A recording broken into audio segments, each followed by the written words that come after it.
চট্টগ্রাম মহানগরীতে গোপনে আওয়ামী লীগকে সুসংগঠিত করে আবারও ফ্যাসিবাদ কায়েমের চেষ্টার অভিযোগ উঠছে স্বেচ্ছাসেবকের নেতা শাহজাহান রুবেলের বিরুদ্ধে।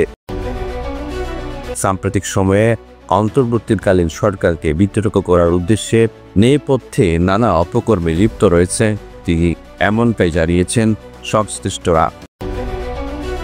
শনিবার রাতে গোপনে আওয়ামী লীগের মিছিলের প্রস্তুতি গেলে কোতোয়ালি থানার স্বেচ্ছাসেবক দলের সাবেক সিনিয়র যুগ্ম আহ্বায়ক আবু সালে আবিদ ও তার সহকর্মীরা তাকে হাতে নাতে ধরে পেলেন। পরে ধাওয়া দিল্লি 10 নং ওয়ার্ড কাউন্সিলর কার্যালয়ের সামনে আটক রাখা হয় এবং পরবর্তীতে আকবরশাহ থানা পুলিশের কাছে সোপর্দ করা হয়। সূত্রে জানা যায়, রুবেল এখনও আওয়ামী লীগের সক্রিয় কর্মী হিসাবে মাঠে সক্রিয় ভূমিকা পালন করছেন।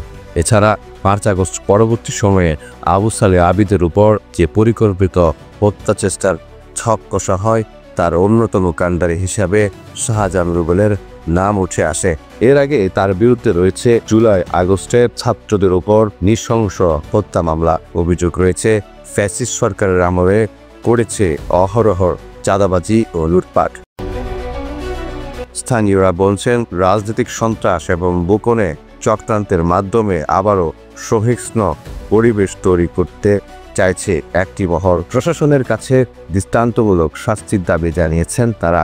এদিকে শাহজাহান রুবেলের গ্রেফতার বিষয়ে আকবরশাহ থানার সূত্রে জানা যায়, শাহজাহান রুবেলের বিরুদ্ধে থানা ভাঙচুর মামলা সহ একাধিক মামলা দিয়ে তাকে আদালতে সোপর্দ করা হয়েছে।